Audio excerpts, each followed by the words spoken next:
So players getting into the final matches. We'll have one more block.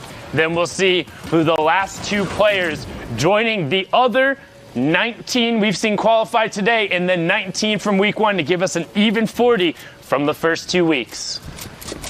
Player we watched a number of times over the course of the last 2 days, as well as, if I recall, duos and solos. Making quite a show. Tig, however, oh, okay. I was getting ready to say nice things, and EpikWhale decided to take that elimination. So the caster curse, absolutely real. Gold pump there, the uncommon AR, and a whole plethora of healing, a handful of traps, but only the redeploy for the movement mechanics, which honestly on Polar Peak, depending on where the rotation goes for this storm, could be extremely important or maybe a vulnerability. We'll see.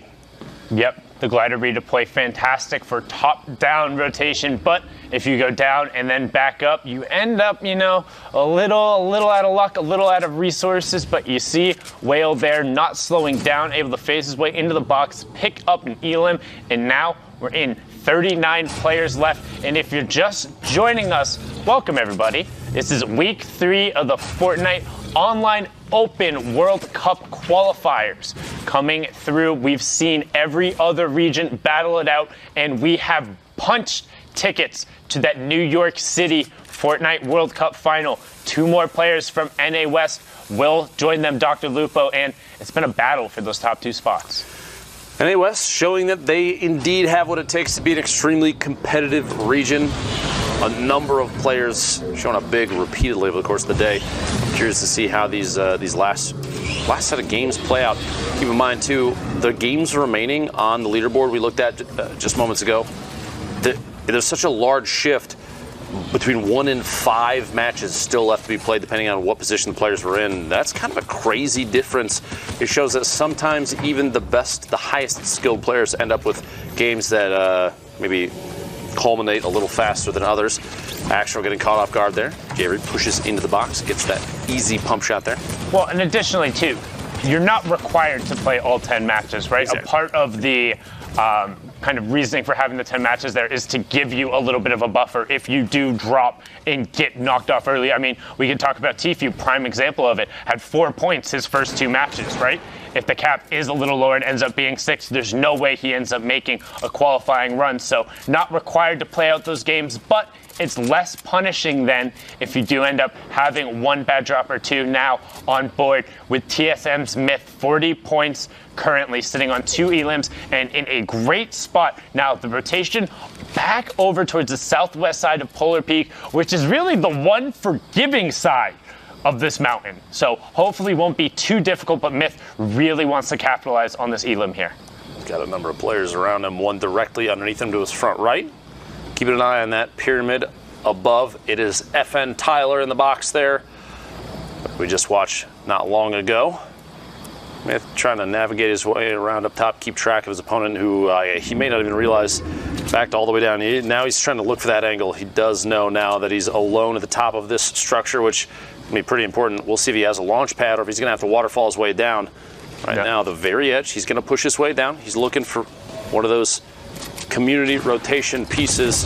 A lot of storm damage. Jarvis goes down, a quick pump, gets the HP back, looking for the follow through, and Tyler goes down as well. A little bit of fall damage, looking for the 3-piece potentially. Myth making a move here, the young architect trying to build his way back up, establish the high ground as we've seen him do so many times before. Shots behind the structure he was standing on, giving way. 27 HP, and it is a tough situation. Myth forced on rotation, and Backdraft sees an opportunity. Yep, multiple players. That would have been one of those circumstances where a glider redeploy would have been huge. Myth loving the rotation over to the early side. EpikWhale utilizing the zip line to then get some horizontal momentum, pops off and uses the glider redeploy to find his spot. Now just staying in the lobby into that top 25. So first round of placement points going down. That's +3 for him, and we're going back up the peak. So Whale opting to move early rather than late. Doesn't want to get pinned down there, using the launch pad right away, and you hear all those ballers going off. So he's going to try and find what targets he can. Denies the launch pad from anybody else looking to rotate to try and put himself in a position to pick up some elims here. Very smart play, taking that launch pad out. And honestly, if it results in an elimination, Daniak, obviously, that's a direct result of removing the launch pad. EpikWhale setting himself up for an elim there. And there's a reason why he's in first place. You need to do everything right. It's not about being good or being towards the top or being better than the person next to you. You have to be the best. You have to be doing everything correct in order to be one of the ones who qualifies, especially in a region where there's only those few number of spots. You have to be the very best of the best in EpikWhale, showing he can contend now into that top 15. Gotta be the very best like no one ever was here. Epic with 3 eliminations, 64 points total. You can see if he catches somebody directly underneath that those little corner edits on the floors. Those are crazy good because you have an angle on someone directly below, as well as those little half walls, those little sectional walls. So you have the opportunity to line of sight very quickly.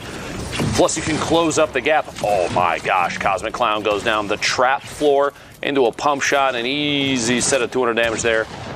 Take Cosmic out and push himself up to 4 eliminations. 110, the Pyramid trying to line of sight the opponent inside, uses the rift to get the heck out of there, but EpikWhale has an opportunity if he wants to push into that rift. Doesn't go for it, so that player is on rotation now, and we're going south-southeast here for this final circle.